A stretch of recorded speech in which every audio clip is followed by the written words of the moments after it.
Among those at the top of the list is Nigeria. Nigeria is Africa's most populous nation.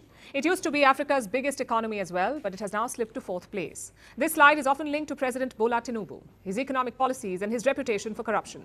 Tinubu recently featured on a list, the list of the most corrupt leaders in the world. The winner was former Syrian President Bashar al-Assad. He was followed by Kenya's William Ruto. But Tinubu made the top 5. Now, I must clarify here that these rankings were sourced from the public.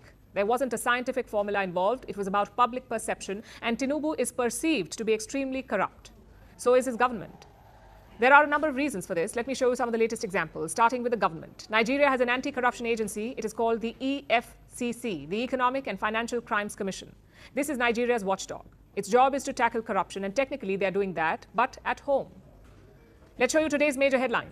The EFCC has detained 10 of its own over some missing items. This statement was put out by the agency. You'll notice that they said some operational items could not be accounted for. Okay, that sounds like some missing equipment. But then the Nigerian press dug a little deeper, and it turns out that the operational items were jewelry and cash worth $350,000 to $400,000. What operations were they pulling off with all that jewelry? 10 EFCC officers were detained in Lagos. They are apparently answering questions. That is all that the commission has revealed.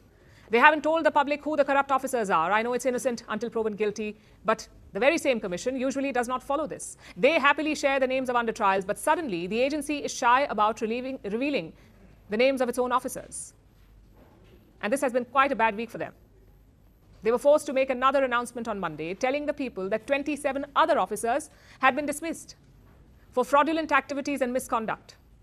This is not a great look for Nigeria's anti-graft watchdog, and definitely not a good look for the Tinubu government. Bola Tinubu is 72 years old. He's been around for a while. He's a seasoned politician. So as you would expect, he has been linked to a number of scandals over the decades. One of the worst involved drug dealing. Tinubu allegedly held money from drug trafficking in his accounts. This was according to the US Justice Department. Tinubu, of course, never accepted the charges, but he did pay out a settlement worth $460,000. Now, these charges are old. No final verdict was reached. So let's put them aside for now. After all, people can supposedly change. So what has Tinubu been up to recently since he became president?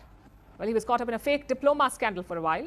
There were allegedly some errors in his college certificate. Okay, mistakes happen. Moving on. Then there was a major scandal involving a highway.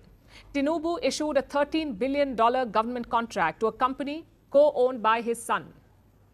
Tinubu is quite the caring father, apparently, but alas, most people do not see it that way.